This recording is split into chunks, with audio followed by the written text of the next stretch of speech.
Again, we are so excited that you are with us to hear from our engineering, research, and development team. And they are, just to introduce them a little bit, Abe Wright, our co-founder and chief technology officer, as well as Daniel, Hannah, and Naja on our engineering team. And so you're going to hear from each of them and the experiences that they've had on our most recent trip to Zimbabwe, where we've put in the most life pumps in one trip that we've ever done before with design outreach. And so, yeah, we are very excited. And so with that, I'm going to hand it over to Abe to get us started. Great. Thank you, Quinn. Yeah, and thanks for everyone who has joined us today. It's really been an honor for me and my team to represent design outreach on the front lines a couple of weeks ago in Zimbabwe. We're just so honored to be doing this work with you because of our partners, our volunteers, our financial partners. Many of you might be on the support raising teams of Daniel, Naja, Hannah, or even myself. So thank you for all that you do as well and in making this work possible. Like Quinn said, the four of us represented design outreach. So we have on the screen here, the four of us in the middle, Daniel, in order second from the left, Daniel, Naja, Hannah, and myself. Daniel is a mechanical engineer who his focus is on life pump, and he just joined the team a couple of months ago. Naja has been on our team for over a year now. Her background's in electrical engineering and project management, and her focus has been on life pump link. And then Hannah is a biomedical engineer who just joined our team about a month ago, and she's going to share more about the work in global health and her work at the hospital. As you may have heard, we were hosted by the Karanda Mission Hospital. They are our field partner in Zimbabwe. And on the right and left of us in this picture are Kathy and John Christensen. They're long-term missionaries to Karanda. John's dad was actually one of the founders of the Karanda Mission Hospital. So he is very well acquainted with the area, the customs, and is very well respected in the community. And Karanda itself is one of the probably state-of-the-art mission hospitals, very well known, very well respected in Zimbabwe. Even as we were getting off the plane, people heard us say we were going to Karanda. We heard kind of whispers, "Oh, Karanda," and so it was very apparent early on that Karanda just has a great reputation in Zimbabwe. John is a very busy man, so he was not able to join us on the life pump installations. So instead, two other of the workers at the Karanda Hospital joined us. One of them, the gentleman on the right in the blue jumpsuit there, his name is Washington Manyika. He's John's right-hand man. Normally, he's at the hospital working in the facilities, their big water system that they have for the hospital. He's also the life pump master installer technician now at Karanda. Here you see him here checking the borehole depth. He was the foreman on the job who was making sure we were moving along and keeping things straight. The other gentleman who joined us was Pastor Kambutsi. He not only helped install the pumps, but as we were there in the communities, he also shared the gospel and prayed for the community. So it was really neat to see not only the team here providing physical water, clean water, but also living water. And it was really great to see Pastor Kambutsi and Washington's heart for the communities and the people that we were serving. If you've been around design outreach long enough and heard us tell our story, we often talk about our vision, and that's to see marginalized and low-income communities around the world transformed physically, economically, and spiritually. And we also talk about how a lot of the R&D resources, how billions of dollars are spent on, the 10% of the population building apps to keep our attention focused on our phones or self-driving cars and things like that. But we desire to focus our R&D resources on the least of these, the ones who are left behind, and who are these communities. And we got to see a lot of these communities in Zimbabwe. This is a picture from Zimbabwe. We passed so many communities like this where there's a few houses dotted along the road and not much development going on. There's still no electricity, no running water, no services. thatched roofs. The round houses you see here are their kitchens, and then their bedrooms would be the square houses on the left. And we got to have the privilege to enter into these communities, and many of them showed us their water source, or told us about their water source, and most of them were getting water from the river. There was a main river that cuts through the area. There's also other smaller rivers, and it's the dry season right now, so this river was pretty low. We're actually able to drive through this with our Land Cruiser. It was that shallow, but a lot of people will walk kilometers to get this water, and they'll kind of dig down into the sand where they think the water might be a little bit cleaner than versus taking it directly from the river. But it's heartbreaking to see not only the dirty water they're drinking, but the time spent and just the hardship in collecting water. So we are just so thrilled to report that we were able to install pumps in 1, 2, 3, 4, 5, 6, 7, 8, 9, 10.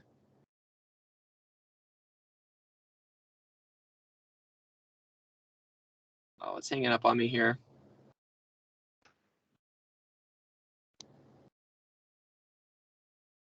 Quinn, are the slides advancing on your end?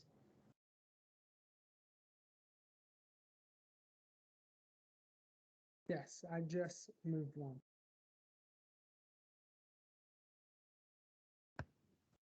Currently on 11. Okay, why don't you go ahead and take over control? It's held up on my end.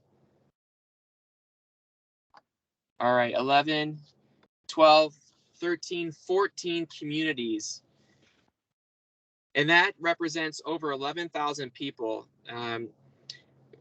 It was a blur of a week. We got to be in actually more communities than 14 as we went up to communities that already had life pumps installed. We got to hear lots of stories, and not only install life pumps, but also life pump links, which, Quinn, can you show the life pump link slide?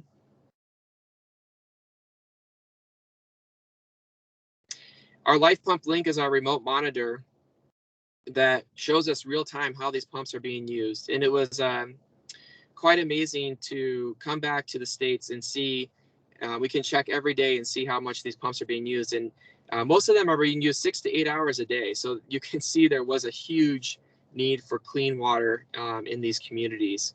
And not only is it just a cool tool in terms of tech and being able to check on the pumps after we've been there, but this provides a basis for long-term sustainability. We're leaving this tool with our partners so that they can monitor the pumps. If there's ever an issue, they can go out and be sure to repair it very quickly. And next slide, please. And as I mentioned, the 14 pumps that we installed were just some of the pumps that Karanda already had 14 pumps installed. So now there's 28 installed there, and here they are dotted along this part of northeastern Zimbabwe, representing thousands of people, hundreds, probably thousands of families and households as well. And we have 5 more that need to be installed. We're waiting for the boreholes to be redrilled. Unfortunately, we found that 5 of the boreholes were not producing enough water for a pump.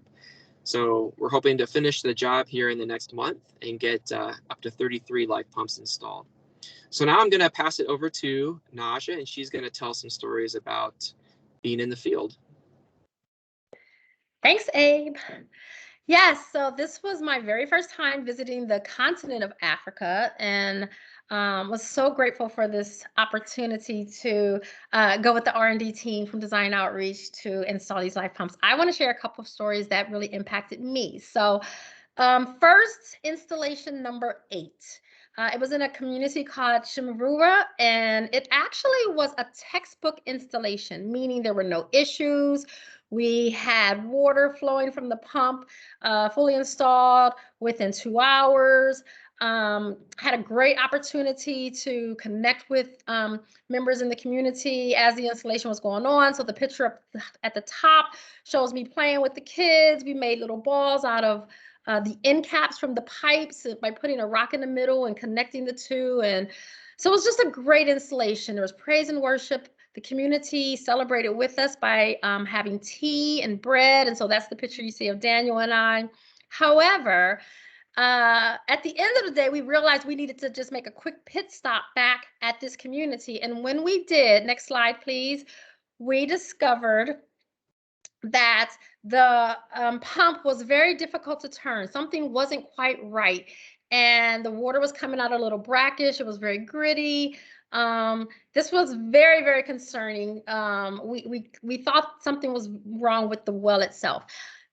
In the last picture, I forgot to mention, but Emmanuel was the ward chief, and he is responsible for 3 communities, actually. And so what he said on the day that we had such a successful installation is that we're doing really good work.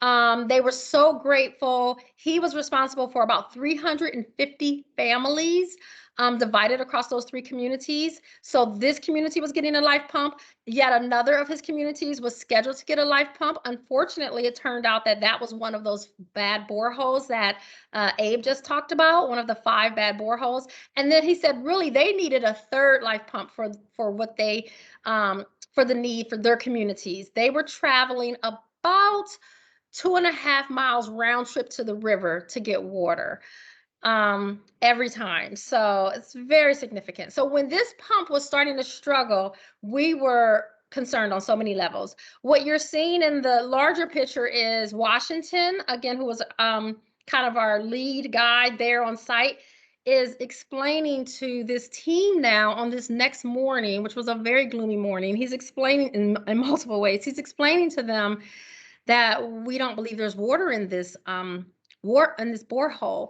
And we had to take this pump out. So that's what we did, took the pump out and did another test, and it looked like there was water.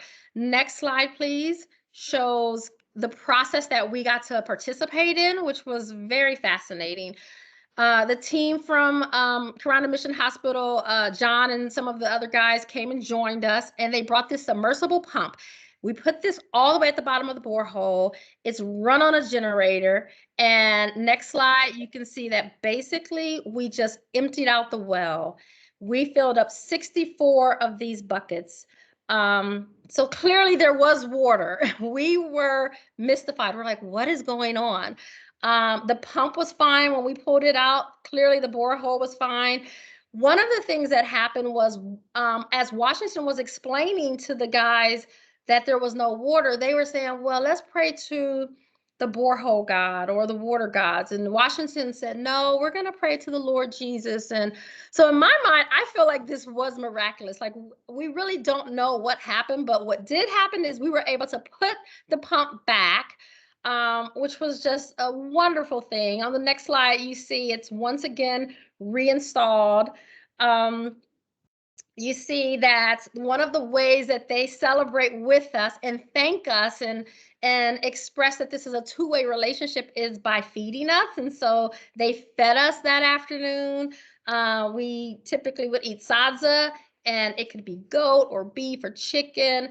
This particular day, we noticed that the food was a little gritty. Like, you could actually feel what we were seeing in the pump, coming out of the pump when we were pulling it out and putting it back in. And so it just really made an impact to see, like, this is what happens when we don't have access to clean water. When people don't have access to clean water, you still have to eat, you still have to drink, you have to make do with what you have. And so it was really wonderful that we were able to give this community, to put this back, to realize the well is fine and the pump is fine.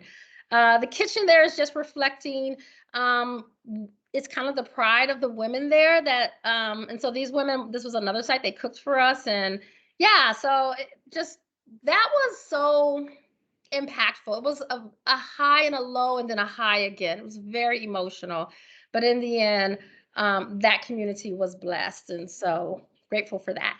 The next slide this is Ernesto with Hannah and me. And Ernesto walked us to the river on installation number 1. That was a very sobering experience. The next slide shows our walk. It was about a 20-minute walk there and then another 20-minute walk back. We clearly did not have to carry buckets of water on our heads. in that walk. But regardless, it was still the impact of having to do this multiple times a day, endlessly, just really struck our hearts. You can see that when we got to this river, there were cows freely roaming. The water's not clean. And as Abe mentioned earlier, what they often will do is dig into a little sand hole. This little sand hole was just over to the right of this water that you see here. And you can see how small it is just for scale, with one of us standing right next to it. And so that's what they try to do if they don't have clean water. They'll try and dig deep into the earth and hope that some cleaner water springs up. Funny, not really funny story, sad story really, is that it's really only the women and children who go to get water. So when Ernesto got back to the camp where we were installing the well, the guys kind of were giving him a hard time, it turns out. Hannah noticed that. She's like, oh, I think they're giving him a hard time. And it didn't really strike us that, and the reason being because guys don't do that. Men don't walk to the river, and boys don't walk to the river. So Alec there in the middle, he walked with us. He's a missionary, Zimbabwean missionary who, and sometimes just even for protection, it can be a harrowing experience for women and children to have to get water. And the final story I just wanted to share was about Rihanna. Rihanna is a woman who lives in one of the communities not very far from the mission hospital. And actually, we got to know Rihanna a little bit more because she cooked for us that week, which blessed us immensely. And because we were exhausted by the time we got home from all of the installations, but also we're grateful that we got to bless her with income and that week. Zimbabwe is actually experiencing about 90% unemployment, which is really, really, really hard. Rihanna was working for one of the doctors, one of the mission hospital doctors, who has since returned back to their native land. So this opportunity to get to know Rihanna and actually put a pump in her community was pretty amazing. She took us, in the next slide you'll see, to her own home and welcomed us in. She showed us her kitchen. She showed us her bedroom, her and her husband's bedroom, and their children's room, which is the building on the lower picture, the square building. That's their living quarters. Like as Abe mentioned, the round houses or the round abodes are their kitchens. This is her family, sister-in-law, mother-in-law, one of her daughters, and some of the children. And so that was just a very sacred moment, her sharing her home with us. And yeah, so those are the three things that just really, really impacted me. And I'll just always treasure them in my heart. At this time, I would like to turn it over to Daniel, who's going to share about some things that impacted him. Hi, everyone. Yes, my name is Daniel. This was also my first trip with Design Outreach. I had just started working full-time with the company in March, and it was my first personal trip ever doing this kind of missions work. So I had a lot of great takeaways, but today I just want to share two memorable installation stories. The first one, you can see this picture here. This is the Community of Kunopeta. This was our 6th installation, and I actually was able to take this picture for reasons I'll get to later. And it was really striking to me because you can see in the foreground on the right side, there's kind of this rusted, piece of metal with some bolts. That's actually an old bush pump. So the Zimbabwean bush pump is actually the national standard hand pump in Zimbabwe. And what it usually looks like is it has a long, pretty thick metal handle. It has this wooden block that's very distinct that acts as both the bearing and kind of the lever mechanism for the pump. But the point of this picture is that that pump is clearly broken. And the community members were sharing with us that since this pump broke down, they had to return to their previous method of getting water, which was going to a river, which was an unprotected source. Unprotected meaning it's open to the air, it's open to the environment, animals walk through it, and it's not clean. So but they have no other means of getting water, and they had to resort to that once this pump broke down. There's many reasons it could have broken down.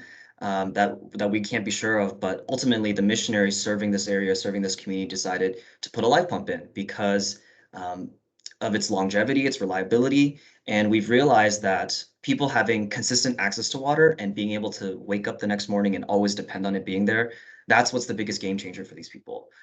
When you know that you're going to be able to wash your hands, eat and drink safely, have water for your crops, for your animals, that's a really big deal. So another special thing about this day of installations was on the next slide, you can see the guy smiling, holding the sign. His name is Russell. This is actually someone we met in the field, not anticipating it, not expecting it. He happened to be staying and serving with Karanda at the same time that our team was there.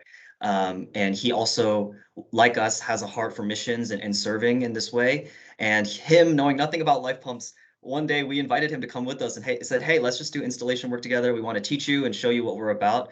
And he was an amazing help. Having an extra set of hands, I think honestly was an answered prayer for God giving us what we needed when we needed it. And his presence helping us with a lot of the manual labor and even the little detail work of the installation process allowed me to step back and not be as involved, but instead be able to interact and get to know some of the community members there, which is, just as valuable part of being in the field, not just doing the work, but also getting to know the people that we serve and work with. And the next picture shows you someone that I had a really great conversation with. This gentleman, his name is Edison. He was also here at this 6th installation. He arrived actually by car, which was already pretty unusual because most people in this area, they're either walking or taking bicycles.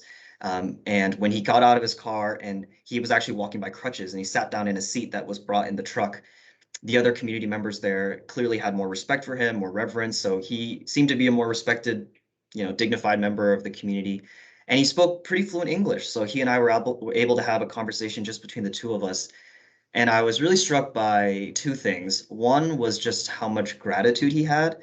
He kept emphasizing, we are so thankful, Daniel, for this pump, for the work that you're doing. You came just in time because right now is the start of the dry season in Zimbabwe. And with their previous water source, there were many instances where they would actually run out of water. And even when there was water there, they know it's dirty. They know it causes diseases. They know it causes health issues, but they have no choice. They need something to drink. They need something to survive. So to see this pump go in and now promise a clean, reliable source of water was a really big deal for them. And I think the second thing that I got from talking with Edison is just more of his humanity as a person. I learned that he has a family with 6 kids. His oldest son is going to university to try to, do something with what he wants to do with his life. And Edison is a believer. So we shared that in common. And we actually gave him a Bible in Shona. You can see that's what he's holding in his hand. That was one of the first times he actually had a physical Bible of his own. And he was just sharing with me his dreams for his family, for his community. And it gave me a lot to think about just putting a face and a name to the people of Zimbabwe, to know that these are our brothers and sisters, that God has also created and loves these souls. And it was just a very personal moment with him that it was such a rare privilege to be able to have that kind of contact. So that was the first installation story. The second one, the next photo, is actually the 7th installation right after the one in Kunopeta. This was at the Community of Kunopeta. And you can see this is actually towards the end of our work, or what we thought was the end of our work. Abe is putting the finishing touches on the Life Pump Link monitor, and Pastor Kambutsi in the red, he's giving a sermon, as he always does during our installation, talking about, the reason we're here doing this work is because we love Jesus. And we thought everything was going great. We were packing up our tools, putting the last finishing touches on, ready to go to the last installation of the day. We're trying to make the most of our daylight. And every time, at the end of every installation, the final step is what's called priming the pump. We ask members of the community to start turning the handles, basically, and bringing the water from the well really deep down all the way up to ground level, so that in the future, when you want to pump water, it's already going to be held in that column and it'll just come out of the spout. So several of the men took turns pumping, and one of them, he was pumping the handles, and then suddenly got stuck and couldn't turn the handles anymore. And all the kids you see gathered around there, they laughed. They thought it was so funny. He's making this joke. He's not strong enough to turn the handles. But Abe and I quickly realized, oh, something's really wrong. Like it shouldn't be happening. The pump should not be jamming like that. We got to figure out what's going on. So we used that orange tripod you can see set up there. We lifted up the gearbox. We tried to take apart the pump, and it wouldn't come out. It was stuck. There was something preventing us from pulling it out, which again is unusual because we had just put it in just minutes before. So we said, okay, let's try to put the pump back down. Let's collect our thoughts. Maybe we even have to come back tomorrow to diagnose this problem. And the pump wouldn't go back down. Something was jamming it again. So in either direction, it wouldn't move. We have this pump hanging in the air. It's not producing water for these people. And we were like, what could possibly be happening? So After running through our options, we had to take some pretty drastic measures in this next photo. We actually had to cut through the rods and the pipes right under the pump. And this is a big deal. The joke that we were kind of making after the fact when things went well is it's like cutting off your own leg. Like we had to destroy a portion of the pump so that we could try to rescue it and understand what was going wrong. We've never had to cut a pump like this in the field before. And you can see between the two photos, there's even a change in the daylight and the time because it took so long just using this handsaw to get through that. Ultimately, when we cut through it, we're able to take everything out. We saw in the bottom unit of the pump, it was packed full of this like really thick mud and silt. And this was good and bad. It was good in that nothing was wrong with the pump. The gearbox was working fine. The system was working fine. It was bad because we had to pull the whole pump out and we realized there was this issue. We have theories of what could have happened. Inside the borehole, maybe the walls had collapsed at the bottom, causing a lot of sediment to be kicked up and then get sucked into the pump. Our solution was, thankfully, we had extra parts in our truck. We put a new bottom unit in, and then we put one fewer section of pipe, so it went 3 meters less deep than the original installation. And even that decision to put the pump in at that time wasn't a consensus at first. Abe and I were looking at the daylight. We're saying, oh, okay, it's about to get dark. And when it gets dark in Zimbabwe, it gets really dark because there's no street lights, there's no electricity in these areas. And so it's not very safe or very effective sometimes to be doing that work in the dark.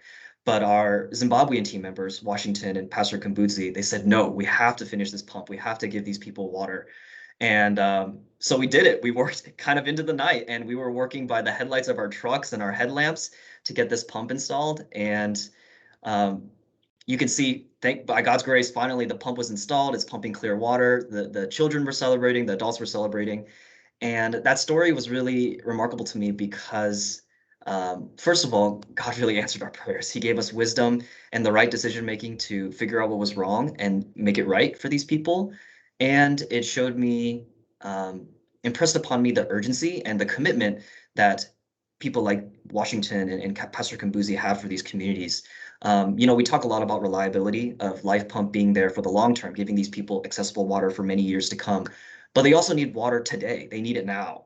And for them to push us to say like, no, we got to stay, we got to take the risk and put this pump in was really inspiring. And getting to work alongside them and be a part of that was yeah, really fulfilling. And I'll always have that lasting impression from that work. So thank you. And lastly, I'll turn it over to Hannah, who's going to share about the hospital side of things. Thanks, Daniel. Yeah, so during our time in Zimbabwe, I had the opportunity to tour the Karanda Mission Hospital and shadow some of the doctors and nurses there. For those of you who don't know, Design Outreach is actually working to expand our technology profile outside of water pumps, and we have a couple of projects in the works right now in the global health space. One of them is an oxygen humidifier bottle, and the other one is a wound vacuum pump. And so, this visit to the Karanda Mission Hospital really allowed us to expand our knowledge base and understand, what global healthcare looks like around the world. So Karanda was actually established in 1961, and it was established to meet the needs of the mission stations that were located in the Zambezi River Valley in the northern part of Zimbabwe.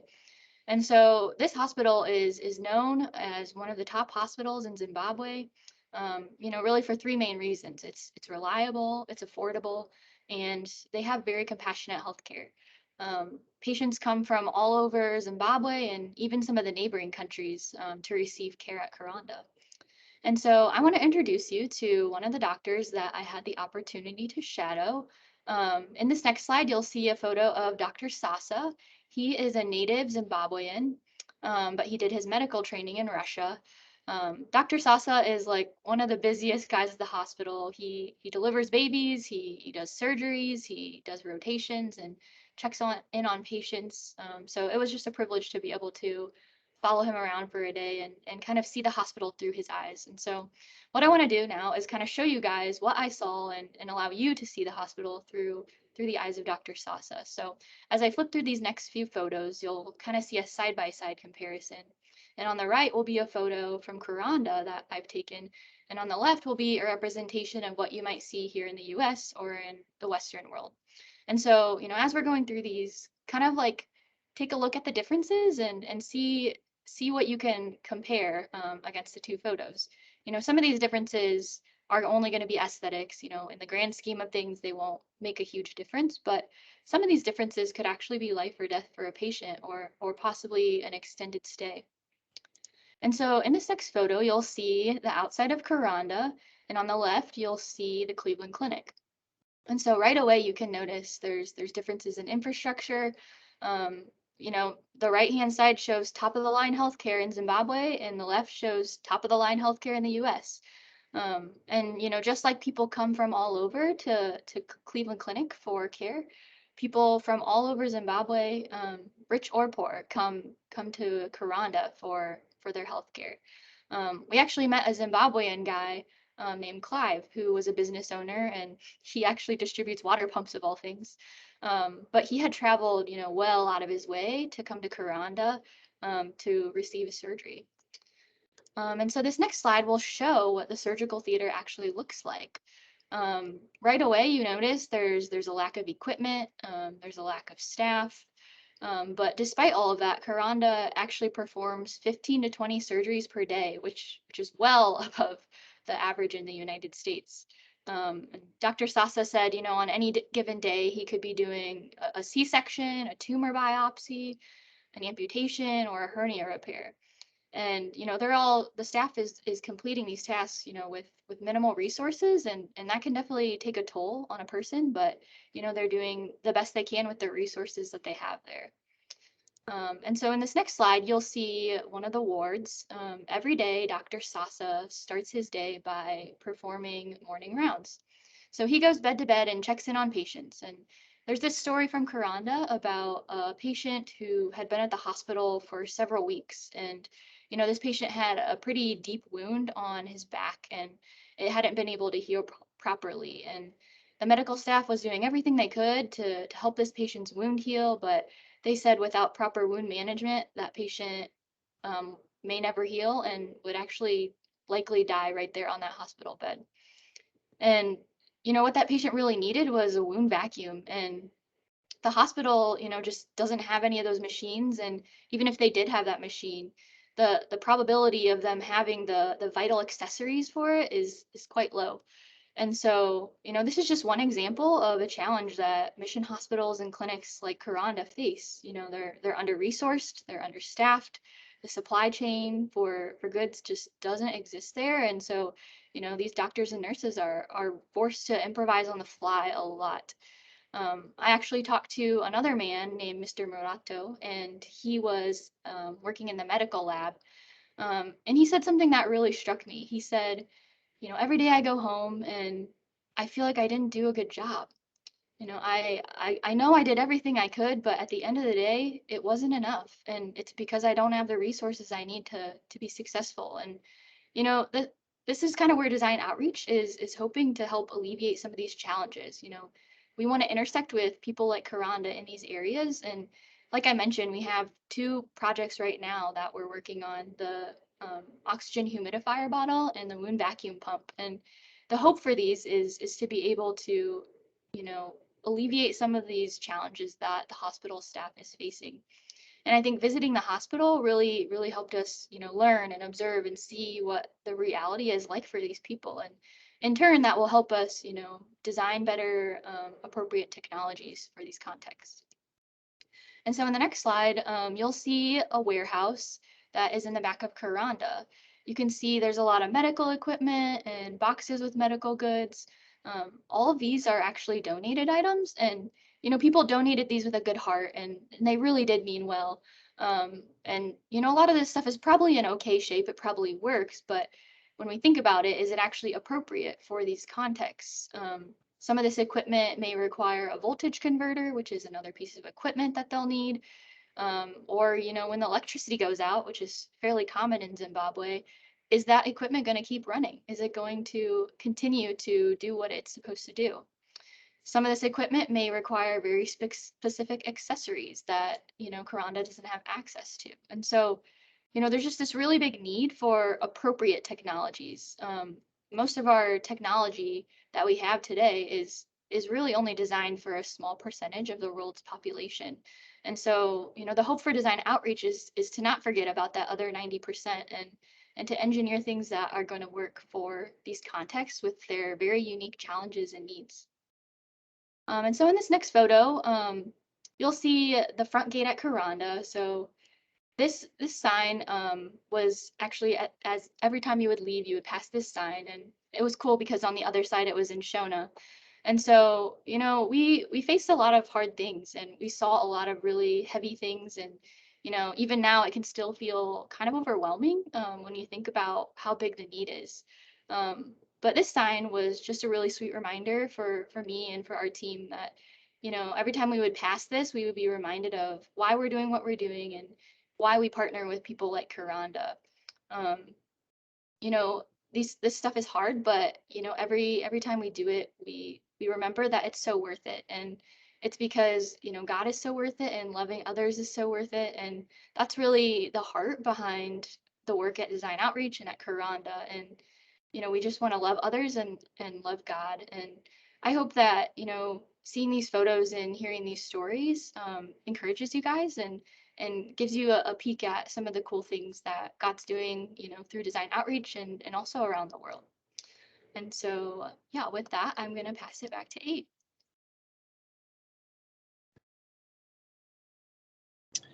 All right, thanks, Hannah. Yeah, I just want to say thank you for listening to our stories, Hannah, Naja, Daniel. Great job sharing your hearts and sharing the stories from the field. You know, as several of them, or basically all of us have mentioned, it can be exhausting work. You know, we went to 14 communities. We weren't sure if we were going to be able to do that or not, but we proved it is possible. But there were many days when we worked long days, and nights we worked into the nights by headlights or headlamps, like preparing pumps for the next day. And you know, just going to community after community, it was awesome. It was so cool to see what God was showing us, but also very exhausting. And in these moments, as I've taken several trips, you know, many trips to Africa, I like to look for the hope and the humanity in the stories. And it's come at different ways in the past. And for this trip, it was the invitation into people's homes and kitchens.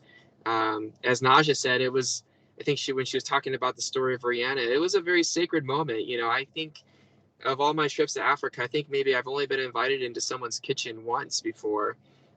So it was a very sacred time to be able to come in and have the women in the community prepare food for us to eat food. And, you know, it wasn't anything, you know, there wasn't like a huge aha or anything like that. It was, you know, kind of awkward, to be honest, because we don't speak Shona, and we would sit there and eat food and smile. And but it just gave you the sense of the hope that people have and the humanity. I mean, as Pastor Kambutsi said, the pride of the African women's in their kitchen. Lots of their kitchens were ornately decorated, and you could just see the beauty that they had in their homes. And it just gives you hope for the communities there. And that was just a really neat and sacred time for me. And so, like I mentioned at the beginning, I just want to thank all of you who have supported our work. You know, we had the honor to be there on the front lines, but it's really all of us working together. Thank you to those who have supported life pumps. Thank you to those of you who are on people's support teams. All of us who went on this trip are support raised, and none of us could have been there if it weren't for our support teams supporting us, praying for us, helping us financially. You know, God brings all of us together to make this work possible, and we're just so grateful to be part of it. So now I'm going to turn it back over to Quinn, and I think we're going to move into our Q&A time. Yes, thank you, Abe. And thank you, Daniel, Naja, and Hannah, for sharing your stories.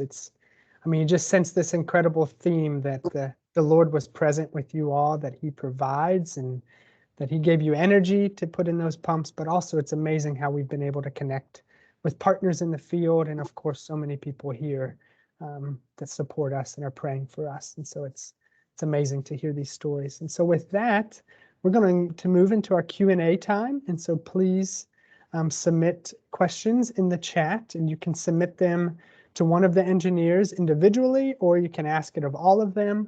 And once those questions come in, I will read those and they will answer. And we'll proceed with that time for about 15 minutes and then we'll close. So feel free to go ahead and present. Hey, while questions are coming in, I just wanted to jump in here. So this is Greg Bixler from Design Outreach as well, and just really want to appreciate everyone joining us, but also just appreciate our team for what they did and really advancing the kingdom of God and the work of Design Outreach in that part of the world in Zimbabwe. I know that it was not an easy decision walking into a part of the world that is starting to surge with COVID once again, as we're starting to see that wind down in our country and other rich countries around the world. In developing countries, vaccines are not available. Even things like masks and soap are not available. But even more basic than that, safe water is not available. So it was incredibly encouraging and important that our team went as part of the work that God's doing around the world, now serving over 11,000 more people with safe water who have a chance of fighting against this pandemic, and just realizing that it wasn't even an easy decision to walk into that potential risk and that face that danger, and further advancing the mission with working at the hospital and seeing just a land of endless needs. I think Hannah outlined that really well. And just looking at the difference between what we're used to in a place like the United States and what is normal status quo in a place like Zimbabwe, and that's considered really good in Zimbabwe, and realizing how much more engineering, how much more R&D and appropriate technology development is necessary, and we're just really scratching the surface. We're just at the tip of the iceberg, and appreciate all the supporters out there who make this possible, because without really smart people like our engineering team that you just heard from, which is continuing to grow and expand because there's so many other challenges we could get into. Just really appreciate everyone's partnership who's part of this call and many who are not on this call today. All right, I'll turn it back over to you, Quinn. I know some questions are coming in. Yes, thank you, Greg. Yes, so we have a couple questions. So the first one is from Michael, and he asked, on the map, it looked like some of the pumps were installed quite close together. Is there a reason that life pumps were chosen as the preferred device versus a larger water distribution system? Yeah, that's a good question. And, even though they looked pretty close together, it would have taken a lot of pipe to connect those communities. So when you zoom in, they're still kilometers apart. Probably the closest ones were the ones near the hospital. There's ones that are called the Karanda Business Center, kind of like their downtown area.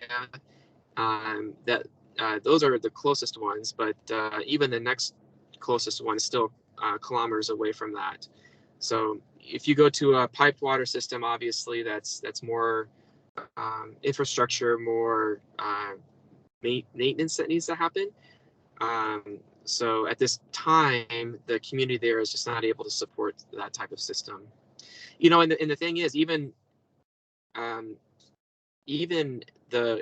it looked like very clustered in the on the map I showed. But even in between those green dots, there were communities that we drove past that we did not put life pumps in that need water sources. And the need just became just so aware. We became aware of the need so much just by in that one little area, the communities that we passed that we didn't have life pump for is just, I know that the hospital has relationships with the local communities, and they were able to decide where the pumps were to go. That wasn't our decision. But you just see how big the need is when you're there, and there's a lot more life pumps needed for sure. That's great. Thanks, Abe. Another question from Mark asked, when does Design Outreach plan to go to Africa again? I'll take that one again. So we have some trips planned coming up again soon. I know I'm on a team that's trying to plan out a trip to Kenya here in late October, early November, and we have our field office in Malawi and Zambia. I know that we're planning some trips back kind of around the same time as well. As Greg mentioned, COVID in this part of the world is surging, so it's never clear when we might be able to go back. We actually have a couple that's trying to move to Malawi right now. We're praying that they'll be able to go soon because Malawi has closed their borders at this point. But we're hoping to get back again soon. That's great. So another one from Jason. Could you explain what a wound vacuum and the water humidifier are? So I can take that question. Yeah, so what an oxygen humidifier bottle is it's a piece that attaches to an oxygen concentrator machine, and it basically humidifies the air that's being delivered to the patient through a nasal cannula. And humidifying the air is actually more comfortable for the patient and allows them to be delivered a better source of oxygen than just dry air.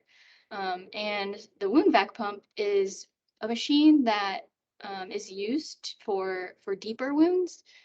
What happens is a bandage is placed over the deep wound and there's some foam that goes underneath it, and that's sealed off from air, and there's a tube connected to the machine that actually pulls a suction and creates a vacuum within that wound. And what it does is it allows blood flow and nutrients to be pulled to the surface of that wound, and it actually helps to close up the wound and help it to heal faster, to be sealed off from infection.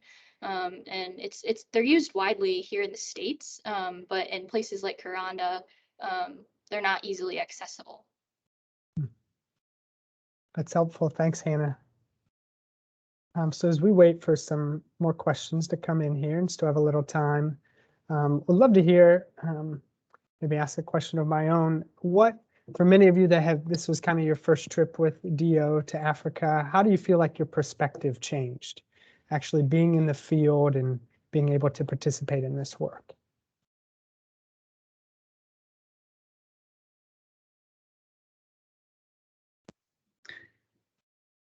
Go ahead, Naja. I was waiting for you. Okay, I'll go and then you can go. We can both take it. Wow. I think one of the things that it did, I think I didn't really have a true expectation. And so to see the reality really made me understand the need. I can relate to Michael's question about, other, larger water distribution systems. Like I kind of had that same question, but being there on the ground, I can really appreciate why hand pumps are so necessary in a vast area of different communities in Africa. Because the infrastructure programs aren't happening. So for instance, the roads aren't paved in the rural areas. So when you go to the city, it looks like a city in America, but when you go to the rural areas, you can see that the infrastructure programs are not there, but yet the need for clean water is so very prevalent. So I think just really having insight into, how much we really could do, the impact that we really can have by putting hand pumps in and providing clean water. It was just very profound. It definitely makes the work, I don't know if saying come alive is the right answer, but it just makes it that much more meaningful. Like, yeah, it's very meaningful to think of clean water, but to actually be there and see it, and like I said, to have tasted food where you realize we don't have clean water here. It was just super profound. I'm still processing on so many levels the whole experience, but yeah. And what I will say to that is, as I kind of shared in some of my stories and also Naja's stories, being in the field and getting to learn so much about pump installation in practice, right? We had done a few trainings here in the US, but nothing prepares you for like the same way that doing 14 installations does. I was surprised and it became very apparent how hard pump installation work is. I think just sitting here in office doing engineering work, you can kind of fool yourself to thinking, oh, it's so simple. You just drill the hole in the ground, you put the well in, or you drill the well and you just put the pump in and it works. But in the field, we clearly encountered so many obstacles and challenges that we had to be very creative in solving because we don't have all the tools at our disposal. You can't just go to the hardware store and get extra parts. So that the difficulty of this work became that much more, apparent to me, and it gives me that much more appreciation for the partners that we work with, right? The people that we collaborate with to get this work done, and all the pieces that have to fit together to make this vision a reality. It's amazing, and it's something to just praise God for, that this works and that we are really impacting people's lives. We had another question come in from Andrew. He asked, what does the process look like for how to select areas that receive pumps?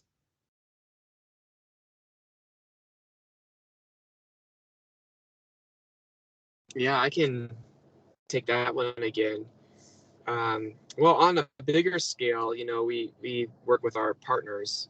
So we have a vetting process whenever a partner is interested in a life pump. If we're going to be donating pumps to them, we want to make sure that they are a like-minded ministry, that they care about long-term sustainability. So when we've talked about Karanda a lot, and I think it came across pretty clearly that we're very like-minded and that we have a lot of the same goals. And so they were obviously a very clear partner. And then, but when it comes to the specific communities themselves, so like how did Karanda choose the communities? That's a process that involves the long-term relationship with the partner. So they want to make sure that the community themselves is putting in some of their equity into the pump itself. So like one example is the community had to provide the brand.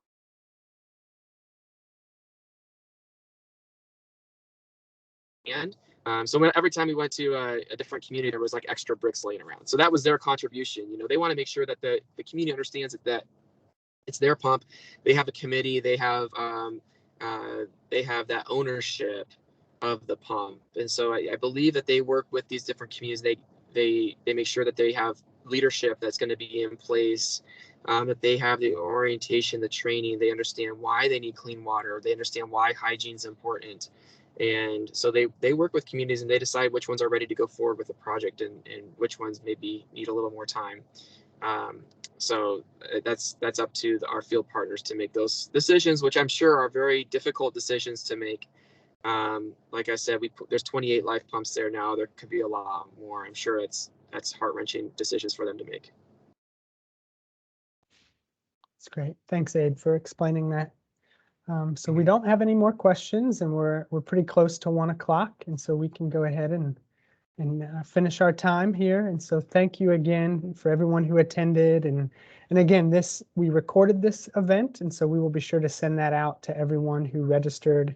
And you can feel free to share that with friends and family.